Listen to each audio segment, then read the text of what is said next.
नमो भगवते वासुदेवाय। भगवान श्री कृष्ण आप सभी पर अपना आशीष बनाए रखे। आप सभी का हर दिन शुभ हो। आप सभी का मेरे YouTube चैनल स्पिरिचुअल जर्नी 75 में स्वागत है। इससे पहले के अध्याय में आपने सुना पद्म पुराण के उत्तरखंड के अध्याय 173 को, जिसमें पुरुषोत्तम मास की कमला और कामदा एकादशी के महात्म्य का वर्णन किया गया है।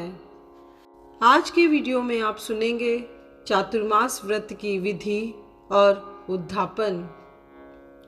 आइए आरंभ करते हैं महर्षि वेद व्यास द्वारा रचित पद्म पुराण के उत्तरखंड के अध्याय 174 को। नारद जी ने पूछा, महेश्वर, पृथ्वी पर चातुर्मास्य व्रत के जो प्रसिद्ध नियम हैं उन्हें मैं सुनना चाहता हूँ। आप उनका वर्णन कीजिए। महादेव जी बोले, देवर्षे, मैं तुम्हारे प्रश्न का उत्तर देता हूँ। आषाढ़ के शुक्ल पक्ष में एकादशी को उपवास करके भक्ति पूर्वक चातुर्मास व्रत के नियम ग्रहण करें।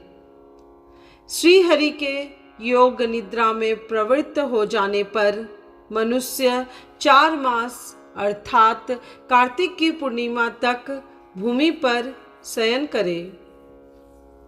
इस बीच में न तो घर या मंदिर आदि की प्रतिष्ठा होती है और न यज्ञ आदि कार्य ही संपन्न होते हैं। विवाह, यज्ञोपवीत, अन्यान्य मांगलिक कर्म, राजाओं की यात्रा तथा नाना प्रकार की दूसरी क्रियाएं भी नहीं होती।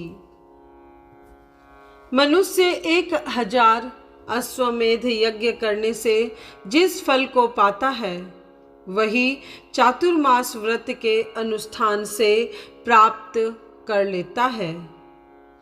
जब सूर्य मिथुन राशि पर हो तब भगवान मधुसूदन को शयन कराएं और तुला राशि के सूर्य होने पर पुनः श्री हरि को शयन से उठाएं।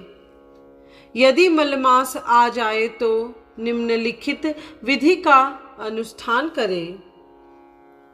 भगवान विष्णु की प्रतिमा स्थापित करें जो शंख, चक्र और गदा धारण करने वाली हो, जिसे पीतांबर पहनाया गया हो तथा जो सौम्य आकार वाली हो। नारद उसे शुद्ध एवं सुंदर पलंग पर, जिसके ऊपर सफेद चादर बिछी हो और तकिया रखी हो, स्थापित करे। फिर दही, दूध, मधु, लावा और घी से नहलाकर उत्तम चंदन का लेप करे। तत्पश्चात धूप दिखाकर मनोहर पुष्पों से श्रृंगार करे। इस प्रकार उसकी पूजा करके निम्नांकित मंत्र से प्रार्थना करे। सुप्ते त्वयि जगन्नाथ जगत सुप्तम भवेदिदम, विबुद्धे त्वयि बुद्धयेत जगत सर्वम चराचरम। जगन्नाथ, आपके सो जाने पर यह सारा जगत सो जाता है तथा आपके जागृत होने पर संपूर्ण चराचर जगत जाग उठता है। नारद इस प्रकार भगवान विष्णु की प्रतिमा को स्थापित करके उसी के आगे स्वयं वाणी से कहकर चातुर्मास व्रत के नियम ग्रहण करे। स्त्री हो या पुरुष, जो भगवान का भक्त हो उसे हरिबोधिनी एकादशी तक 4 महीनों के लिए नियम अवश्य ग्रहण करने चाहिए। जितात्मा पुरुष निर्मल प्रभात काल में दंत धावन पूर्वक उपवास करके नित्य कर्म का अनुष्ठान करने के पश्चात भगवान विष्णु के समक्ष जिन नियमों को ग्रहण करता है उनका तथा उनके पालन करने वालों का फल पृथक पृथक बतलाता हूँ। विद्वन, चातुर्मास में गुड़ का त्याग करने से मनुष्य को मधुरता की प्राप्ति होती है। इसी प्रकार तेल को त्याग देने से दीर्घायु संतान और सुगंधित तेल के त्याग से अनुपम सौभाग्य की प्राप्ति होती है। योगाभ्यासी मनुष्य ब्रह्म पद को प्राप्त होता है। तांबुल का त्याग करने से मनुष्य भोग सामग्री से संपन्न होता है और उसके कंठ सुरीला होता है। घी के त्याग से लावण्य की प्राप्ति होती है और शरीर चिकना होता है। विप्रवर फल का त्याग करने वाले को बहुत से पुत्रों की प्राप्ति होती है।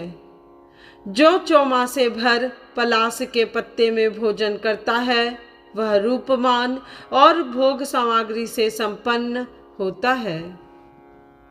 दही दूध छोड़ने वाले मनुष्यों को गोलोक मिलता है। जो मौन व्रत धारण करता है उसकी आज्ञा भंग नहीं होती। जो स्थाली पाक अर्थात बटलोई में भोजन बनाकर खाने का त्याग करता है वह इंद्र का सिंहासन प्राप्त करता है। नारद, इस प्रकार के त्याग से धर्म की सिद्धि होती है। इसके साथ नमो नारायणाय का जाप करने से 100 गुने फल की प्राप्ति होती है। चौमासे का व्रत करने वाला पुरुष पोखरे में स्नान करने मात्र से गंगा स्नान का फल पाता है। जो सदा पृथ्वी पर भोजन करता है वह पृथ्वी का स्वामी होता है। श्री विष्णु की चरण वंदना करने से गौदान का फल मिलता है। उनके चरण कमलों का स्पर्श करने से मनुष्य कृत्य हो जाते हैं। प्रतिदिन एक समय भोजन करने वाला पुरुष अग्नि स्टोम यज्ञ का फल भागी होता है। जो श्री विष्णु की 108 बार परिक्रमा करता है वह दिव्य विमान पर बैठकर यात्रा करता है। विद्वन पंचगव्य खाने वाले मनुष्य को चंद्रायण का फल मिलता है। जो प्रतिदिन भगवान विष्णु के आगे शास्त्र विनोद के द्वारा लोगों को ज्ञान देता है वह व्यास स्वरूप विद्वान श्री विष्णु धाम को प्राप्त होता है। तुलसी दल से भगवान की पूजा करके मानव वैकुंठ धाम में जाता है। गर्म जल का त्याग कर देने से पुष्कर तीर्थ में स्नान करने का फल प्राप्त होता है। जो पत्तों में भोजन करता है उसे कुरुक्षेत्र का फल मिलता है। जो प्रतिदिन पत्थर की शिला पर भोजन करता है उसे प्रयाग तीर्थ का पुण्य प्राप्त होता है। चौमासे में कांसे के बर्तनों का त्याग करके अन्यान्य धातुओं के पात्रों का उपयोग करें। अन्य किसी प्रकार का पात्र न मिलने पर मिट्टी का ही पात्र उत्तम है, अथवा स्वयं ही पलाश के पत्ते लाकर उनकी पत्तल बनवाएं और उनसे भोजन पात्र का काम ले। जो पूरे 1 वर्ष तक प्रतिदिन अग्निहोत्र करता है और जो वन में रहकर केवल पत्तों में भोजन करता है उन दोनों को समान फल मिलता है। पलाश के पत्तों में किया हुआ भोजन चंद्रायण के समान माना गया है। पलाश के पत्तों में एक एक बार का भोजन त्रिरात्र व्रत के समान पुण्यदायक और बड़े बड़े पातकों का नाश करने वाला बताया गया है। एकादशी के व्रत का जो पुण्य है वही पलाश के पत्ते में भोजन करने का भी बतलाया गया है। उससे मनुष्य सब प्रकार के दानों तथा समस्त तीर्थों का फल पा लेता है। कमल के पत्तों में भोजन करने से कभी नरक नहीं देखना पड़ता है। ब्राह्मण उसमें भोजन करने से वैकुंठ में जाता है। ब्रह्मा जी का महान वृक्ष पलाश पापों का नाशक और संपूर्ण कामनाओं का दाता है। नारद, इसका बिचला पत्ता शूद्र जाति के लिए निषिद्ध है। यदि शूद्र पलाश के बिचले पत्र में भोजन करता है तो उसे 14 इंद्रों की आयु पर्यंत नरक में रहना पड़ता है। अतः वह बिचले पत्र को त्याग दे और शेष पत्रों में भोजन किया करे। ब्राह्मण, जो शूद्र बिचले पत्र में भोजन करता है वह ब्राह्मण को कपिला गौ दान करने से ही शुद्ध होता है, अन्यथा नहीं। यदि शूद्र अपने घर में कपिला गौ का दोहन करे तो वह 10,000 वर्षों तक विष्ठा का कीड़ा होता है। कीड़े की योनि से छूटने पर पशु योनि में जन्म लेता है। जो शूद्र कपिल जाति के बैल को गाड़ी में जोत कर हाँकता है वह उस बैल के शरीर में जितने रोए होते हैं उतने वर्षों तक कुंभी पाक में पकाया जाता है। यदि शूद्र पानी लाने के लिए किसी ब्राह्मण को घर में भेजे तो वह जल मदिरा के तुल्य होता है और उसे पीने वाला नरक में जाता है। जो शूद्र बुलाने पर ब्राह्मणों के घर भोजन करता है उसके लिए वह अन्न अमृत के समान होता है और उसे खाकर वह मोक्ष प्राप्त करता है। जो शूद्र लोभवश दूसरे का, विशेषतः ब्राह्मणों का सोना या चांदी ले लेता है वह नरक में जाता है। शूद्र को चाहिए कि वह सदा ब्राह्मणों को दान दे और उनमें विशेष रूप से भक्ति भाव करे। विशेषतः चौमासे में जैसे भगवान विष्णु आराधनीय हैं वैसे ही ब्राह्मण भी। नारद, ब्राह्मणों की विधि पूर्वक पूजा करनी चाहिए। भाद्रपद मास आने पर उनकी महापूजा होती है। चौमासे में भूमि पर शयन करने वाला मनुष्य विमान प्राप्त करता है। 10,000 वर्षों तक उसे रोग नहीं सताते। वह मनुष्य बहुत से पुत्र और धन से युक्त होता है। उसे कभी कोढ़ की बीमारी नहीं होती। बिना मांगे स्वतः प्राप्त हुए अन्न का भोजन करने से बावली और कुआं बनवाने का फल होता है। जो प्राणियों की हिंसा से मुंह मोड़कर द्रोह का त्याग कर देता है वह भी पूर्वोक्त पुण्य का भागी होता है। वेदों में बताया गया है कि अहिंसा श्रेष्ठ धर्म है। दान, दया और दम ये भी उत्तम धर्म है। यह बात मैंने सर्वत्र ही सुनी है। अतः बड़े लोगों को भी चाहिए कि वे पूरा प्रयत्न करके उक्त धर्मों का पालन करें। यह चतुर्मास्य व्रत मनुष्यों द्वारा सदा पालन करने योग्य है। ब्राह्मण, और अधिक कहने की क्या आवश्यकता है। इस पृथ्वी पर जो लोग भगवान विष्णु के भक्त हैं वे धन्य हैं। उनका कुल अत्यंत धन्य है तथा उनकी जाति भी परम धन्य मानी गई है। जो भगवान जनार्दन के शयन करने पर मधु भक्षण करता है उसे महान पाप लगता है। अब उसके त्यागने का जो पुण्य है उसका भी श्रवण करो। नाना प्रकार के जितने भी यज्ञ हैं उन सब के अनुष्ठान का फल उसे प्राप्त होता है। चौमासे में अनार, नींबू और नारियल का भी त्याग करे।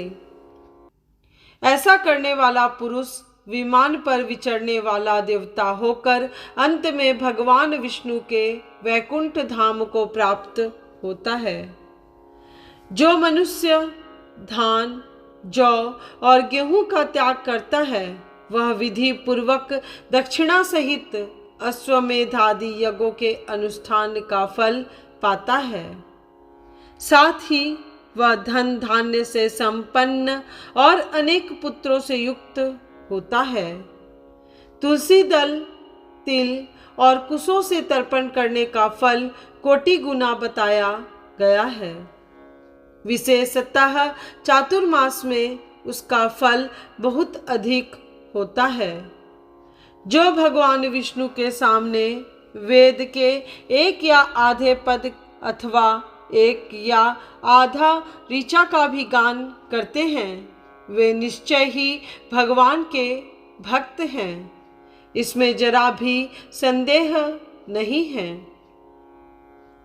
नारद जो चौमासे में दही, दूध, पत्र, गुड़ और साग छोड़ देता है वह निश्चय ही मोक्ष का भागी होता है। मुने जो मनुष्य प्रतिदिन आंवले मिले हुए जल से ही स्नान करता है उन्हें नित्य महान पुण्य प्राप्त होता है। मनीषी पुरुष आंवले के फल को पापहारी बतलाते हैं। ब्रह्मा जी ने तीनों लोकों को तारने के लिए पूर्व काल में आंवले की सृष्टि की थी। जो मनुष्य चौमासे भर अपने हाथ से भोजन बनाकर खाता है वह 10,000 वर्षों तक इंद्रलोक में प्रतिष्ठित होता है। जो मौन होकर भोजन करता है वह कभी दुख में नहीं पड़ता है। मौन होकर भोजन करने वाले राक्षस भी स्वर्ग लोक में चले गए हैं। यदि पके हुए अन्न में कीड़े मकोड़े पड़ जाए तो वह अशुद्ध हो जाता है। यदि मानव उस अपवित्र अन्न को खा ले तो वह दोष का भागी होता है। मौन होकर भोजन करने वाला पुरुष निसंदेह स्वर्गलोक में जाता है। जो बात करते हुए भोजन करता है उसके वार्तालाप से अन्न अशुद्ध हो जाता है। वह केवल पाप का भोजन करता है। अतः मौन धारण अवश्य करना चाहिए। नारद मौनावलंबन पूर्वक जो भोजन किया जाता है उसे उपवास के समान जानना चाहिए। जो नरश्रेष्ठ प्रतिदिन प्राणवायु को 5 आहुतियां देकर मौन भोजन करता है उसके 5 पातक निश्चय ही नष्ट हो जाते हैं। ब्राह्मण पितृकर्म में सिला हुआ वस्त्र नहीं पहनना चाहिए। अपवित्र अंग पर पड़ा हुआ वस्त्र भी अशुद्ध हो जाता है। मलमूत्र का त्याग अथवा मैथुन करते समय कमर अथवा पीठ पर जो वस्त्र रहता है उस वस्त्र को अवश्य ही बदल दे। श्राद्ध में तो ऐसे वस्त्र को त्याग देना ही उचित है। मुने विद्वान पुरुषों को सदा चक्रधारी भगवान विष्णु की पूजा करनी चाहिए। विशेषतः पवित्र एवं जितेंद्रिय पुरुषों का यह आवश्यक कर्तव्य है। भगवान ऋषिकेश के शयन करने पर तृण शाक अर्थात पत्तियों का साग, कुसुम्भी का अर्थात लौकी तथा सिले हुए कपड़े यत्न पूर्वक त्याग देने चाहिए। जो चौमासे में भगवान के शयन करने पर इन वस्तुओं को त्याग देता है वह कल्प पर्यंत कभी नरक में नहीं पड़ता। विप्रवर जिसने असत्य भाषण, क्रोध, शहद तथा पर्व के अवसर पर मैथुन का त्याग कर दिया है वह अश्वमेध यज्ञ का फल पाता है। विद्वान किसी पदार्थ को उपभोग में लाने के पहले उसमें से कुछ ब्राह्मण को दान करना चाहिए। जो ब्राह्मण को दिया जाता है वह धन अक्षय होता है। ब्राह्मण मनुष्य दान में दिए हुए धन का कोटि कोटि गुना फल पाता है। जो पुरुष सदा ब्राह्मण की बताई हुई उत्तम विधि अथवा शास्त्रोक्त नियमों का पालन करता है वह परम पद को प्राप्त होता है। अतः पूर्ण प्रयत्न करके यथाशक्ति नियम और दान के द्वारा देवादि देव जनार्दन को संतुष्ट करना चाहिए। नारद जी ने पूछा, विश्वेश्वर, जिसके आचरण से भगवान गोविंद मनुष्यों पर संतुष्ट होते हैं वह ब्रह्मचर्य कैसा होता है? प्रभो, यह बतलाने की कृपा करें। महादेव जी ने कहा, विद्वान, जो केवल अपनी ही स्त्री से अनुराग रखता है उसे विद्वानों ने ब्रह्मचारी माना है। केवल ऋतुकाल में स्त्री समागम करने से ब्रह्मचर्य की रक्षा होती है। जो अपने में भक्ति कर रखने वाली निर्दोष पत्नी का परित्याग करता है वह पापी मनुष्य लोक में भ्रूण हत्या को प्राप्त होता है। चौमासे में जो स्नान, दान, जप, होम, स्वाध्याय और देव पूजन किया जाता है वह सब अक्षय होता है। जो एक अथवा दोनों समय पुराण सुनता है वह सब पापों से मुक्त हो भगवान विष्णु के धाम को जाता है। जो भगवान के शयन करने पर विशेषतः उनके नाम का कीर्तन और जप करता है उसे कोटि गुना फल मिलता है। जो ब्राह्मण भगवान विष्णु का भक्त है और प्रतिदिन उनका पूजन करता है वही सब में धर्मात्मा तथा वही सबसे पूज्य है, इसमें जरा भी संदेह नहीं है। मुने, इस पुण्यमय पवित्र एवं पापनाशक चातुर्मास व्रत को सुनने से मनुष्य को गंगा स्नान का फल मिलता है। नारद जी ने कहा, प्रभो, चातुर्मास व्रत का उद्यापन बतलाइए, क्योंकि उद्यापन करने पर निश्चय ही सब कुछ परिपूर्ण होता है। महादेव जी बोले, महाभाग, यदि व्रत करने वाला पुरुष व्रत करने के पश्चात उसका उद्यापन नहीं करता तो वह कर्मों के यथावत फल का भागी नहीं होता। मुनिश्रेष्ठ, उस समय विशेष रूप से सुवर्ण के साथ अन्न का दान करना चाहिए, क्योंकि अन्न के दान से वह विष्णु लोक में प्रतिष्ठित होता है। जो मनुष्य चौमासे भर पलाश की पत्तल में भोजन करता है वह उद्यापन के समय घी के साथ भोजन का पदार्थ ब्राह्मण को दान करे। यदि उसने अयाचित व्रत अर्थात बिना मांगे स्वतः प्राप्त अन्न का भोजन किया हो तो सुवर्ण युक्त वृषभ का दान करे।